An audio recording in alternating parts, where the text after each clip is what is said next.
Also joining us, Mark Ruffalo.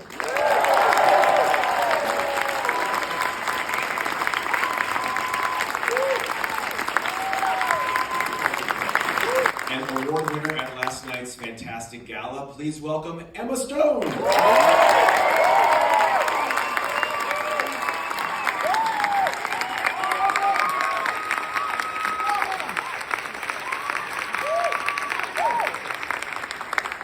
And please welcome the fabulous director of the film, Yorgos Lanthimos.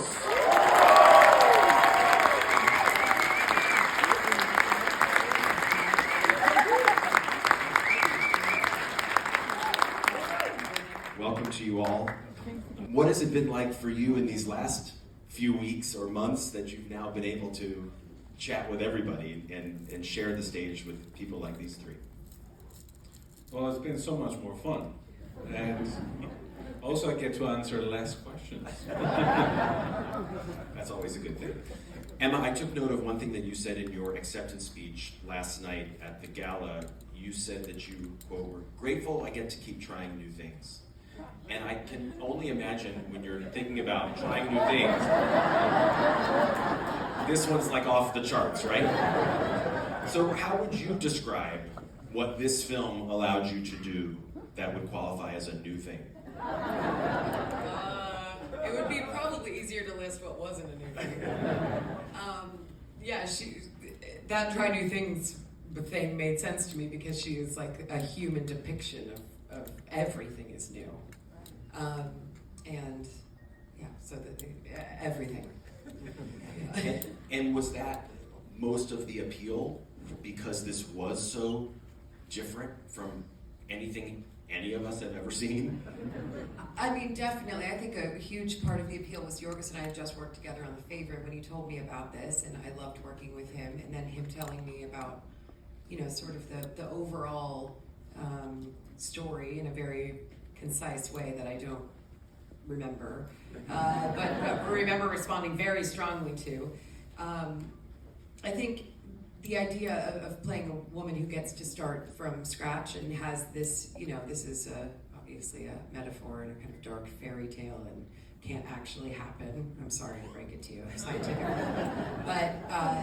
But it was such a fascinating kind of exploration of what it is to be alive, and I was in love from the beginning. Mark, if there's one word that comes to mind to describe what they've just seen you do, it's petulant.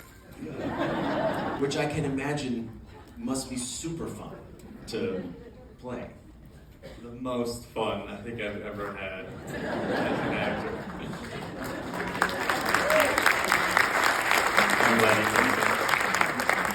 So what was on the page to describe this man, as far as, personality traits, or how much of it is just in the words? I found it to be all in the words. He has some pretty colorful language, and I found that the only way to really say some of that language was to be Duncan Wedderburn.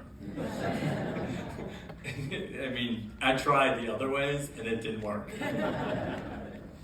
Willem, did you have any assignments from Yorgos? Like, was there anything he wanted you to watch? Obviously, we're getting like Frankenstein vibes here. What was important to you to kind of study or try to channel with your performance? I don't recall too much. He shared some of the ideas about the design for the makeup with me fairly early on as they were developing it. And also, we had a little rehearsal before. Also, we had, Rami and I worked with a woman that worked at the morgue. And we learned how to cut and sew and stitch and do autopsy things. And that's, you don't really see much of that in the movie, it's just for our fun. But it puts us in the right head and gives us kind of an authority where we feel like, yeah, we could do this. So it helps with the pretending, and that's mostly it. I did look at videos of the writer, because I think he put a lot of himself into the Godwin character, because he was a wonderful, the way he spoke, the kind of connections, how he thought, So I enjoyed watching those videos, and that kind of keyed me in a little bit to how I thought this character might be. Yorgos, when I talked to you with some of your department heads in Telluride, I was so surprised to learn that there were so many people that you worked with on this film, craftspeople, whom you had never worked with before. You definitely reached out to some new collaborators, and even people who had never made a feature film before. Your composer, Tristan Fendrix, had never composed for a movie before. You had never hired a composer before. You had always used existing music. Shona Heath, one of your production designers, had never worked on a feature film before. Was that the cause of like a real shot in the arm for you creatively, to be surrounded by so many people who were either new at this medium and also new at working with you? Well, I didn't necessarily think of it that way. For me, it was like just looking for the right person, and I couldn't necessarily find them in, you know, the ones that we kind of already knew that they were doing this. So I just started looking, you know, elsewhere, and people that hadn't done it, that I saw something in them, and that's how it worked. I mean, it wasn't my intention, but like during the search, I just ended up being interested in those people. Yeah. Three of you, who was like the most comfortable with Willem. Oh, Well, of course.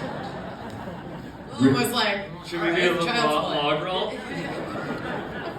was that one of them? But Willem comes from a very long history of theater, was very, you know, free and used to all of these things. Yes. It's true. Is it Worcester Group? What's the theater group, right? Worcester Group. Right, and was that a big part of your training? Yeah. We spent a lot of time just dancing, really, is what we did. That's mainly what we did. But there was a lot of bumping into each other and touching each other and rolling around and that sort of thing. You know. That was in the day.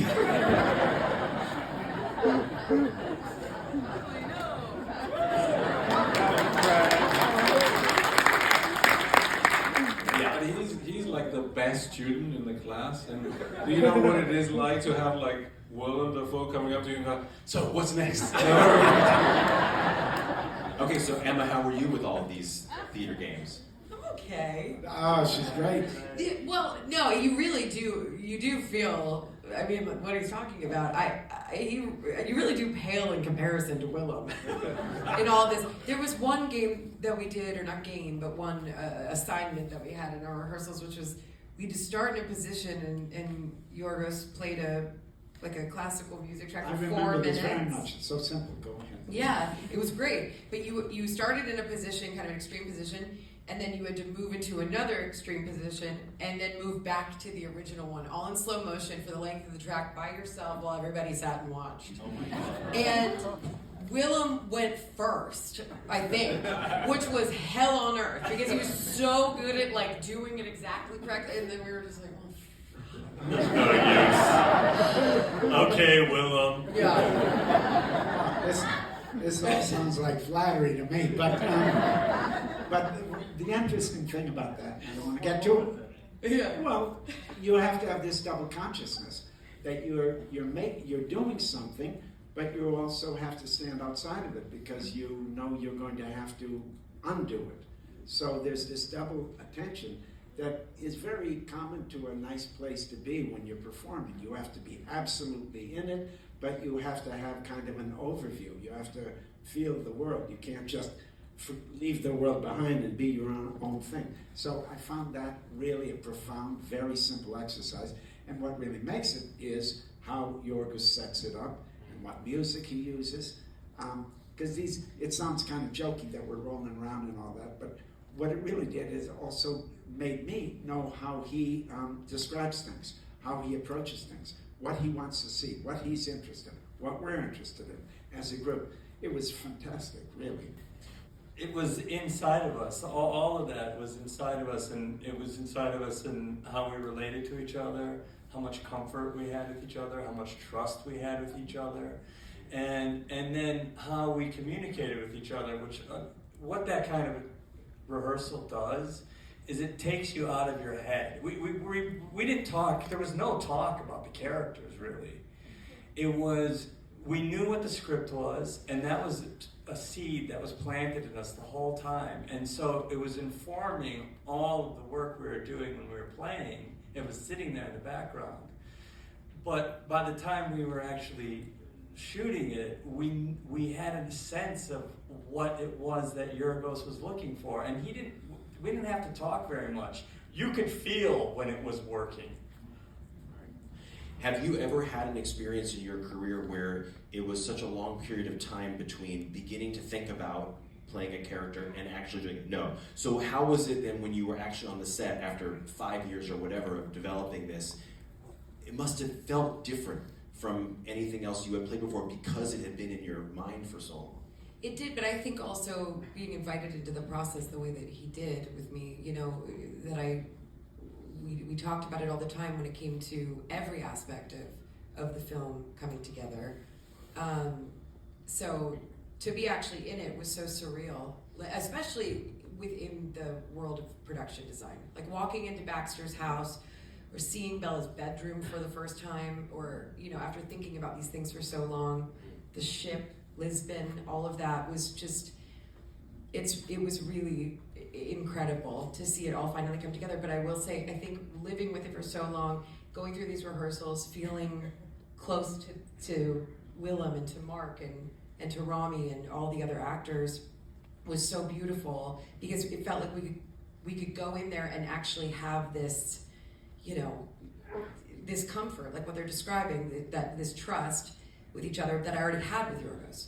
And so that was just, it just felt like this really warm environment. That said, once we actually started filming, I had a total mental breakdown for the whole first week, because I was like, well, I've been thinking about this for so long and I'm completely screwing it up, and now it's committed to film. And that's, you know, it's one thing, you know, you see the painting in your head and then you try to paint it and you're like, well, that doesn't look anything like that. I'm a terrible painter, you know? So the beginning, I think, maybe was actually harder because I had thought about it for so long. But then it became the most joyful experience of my life.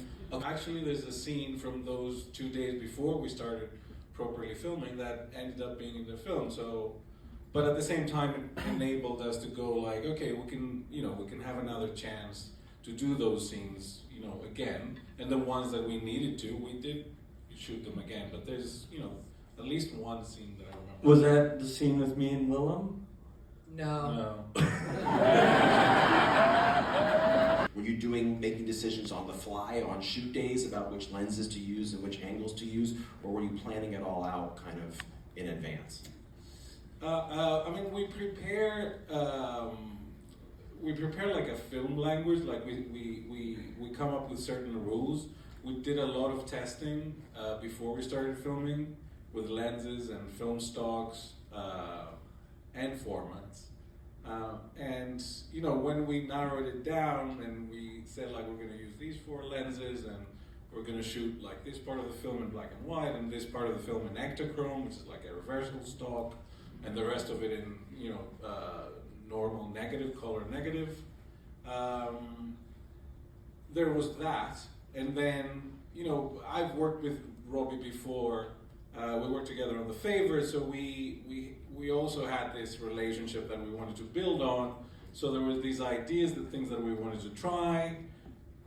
So we agree on certain things, but we don't prepare scene by scene beforehand. So like we have our rules, we have our language, we have our tools, and then on the day we just, you know, rehearse or like see the actors in the space, and then decide, you know, how we want to film it, using, you know, most of the times the rules that we set up from the beginning.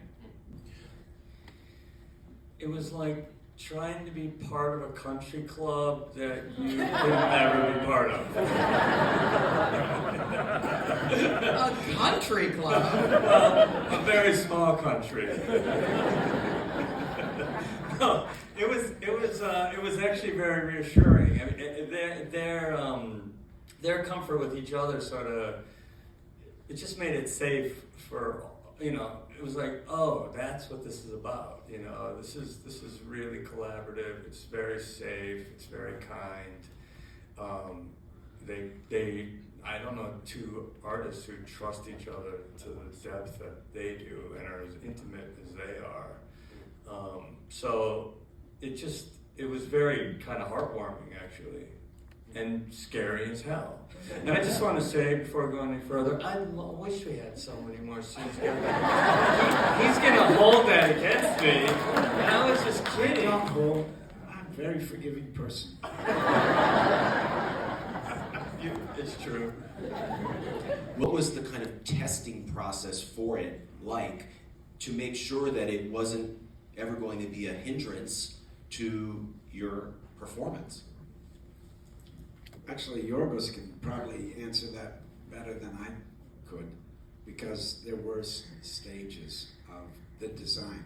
But once they committed to the design, we pretty much dealt with it. I don't recall doing much tweaking once the design was made on papers, more or less. And just in general, the makeup is a wonderful thing, because it's, you know, when you have a mask, you don't look like yourself, you don't feel like yourself, so that gives you a great opportunity to be someone else. So it really gives you a leg up in the pretending, and it opens things up to you, because anytime you can leave yourself behind and experience something else is fertile ground for an actor, at least to my mind. And so take it from there then. What was that process like, fine-tuning it, working on it? He was a bit grumpy the first few days because he had to be in the chair for like 5 hours. How long was it? That wasn't bad, except for these guys were lovely. But one guy, it's very intimate work, and I think he needed some dental work done. Don't tell anyone outside the room I said that. Because he was a nice guy. You know? He was so nice that I couldn't even break the news to him, but that's what I was grumpy about. Wisconsin boy. Yeah, the process of the design was like a long process. We tried things, sketches, Photoshop. We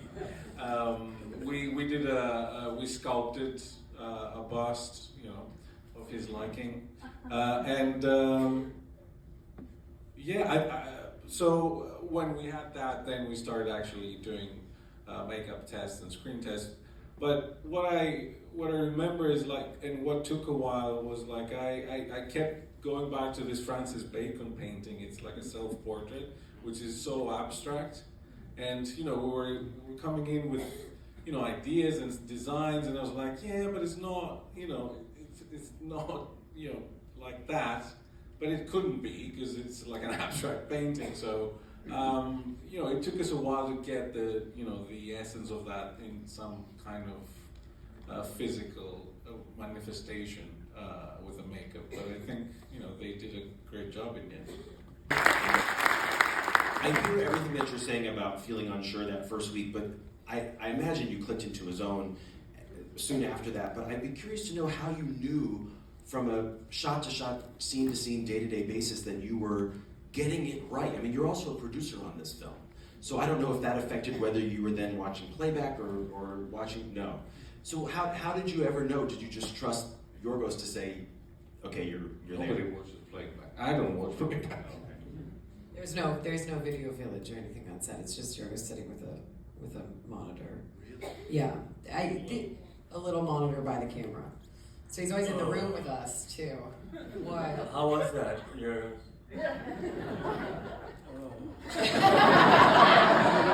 What are you implying? Okay, let's him. You're meeting him. He's not good at impressions. Yeah. He's a great actor. I'm a much better dancer, you say. Let's not get into the dancing thing.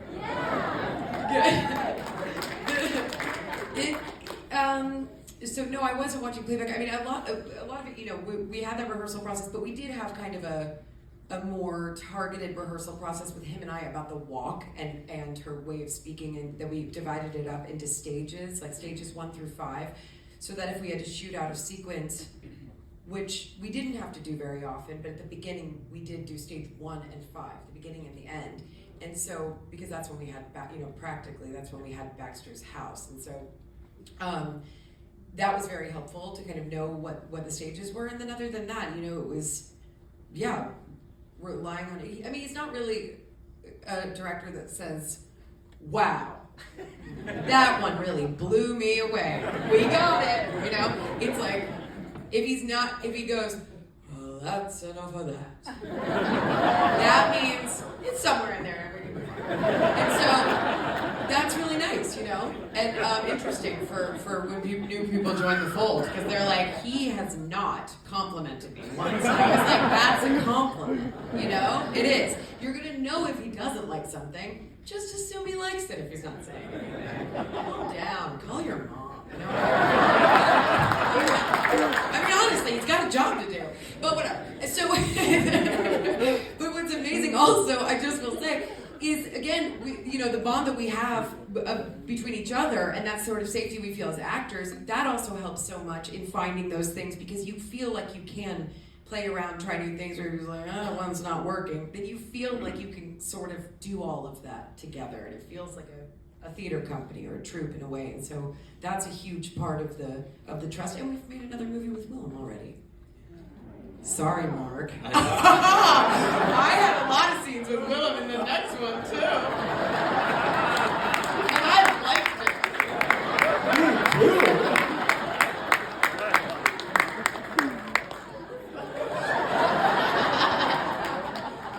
it. So, Yorgos, are you like, when you're being so kind of dead? I'll show them that this was great. No, what is your nickname for him? That's what Haley and I call him. Disastrous Lanthimos. Because the other thing is, this is a disaster. It's like, you think it's all going to come together at the end of every day? No, maybe. I don't. It's a disaster. All right, let's do it again tomorrow. I want more disasters from all of you guys. Let me finish with one last thing for you, Mark. Explain why you feel like, and not to put words in your mouth, but I'm getting the sense this is the truth. Why do you feel like you had the most stifling costume of anybody in this movie? Did I say that? I've read that you had like corsets on and stuff. Well, yes, but that was liberating.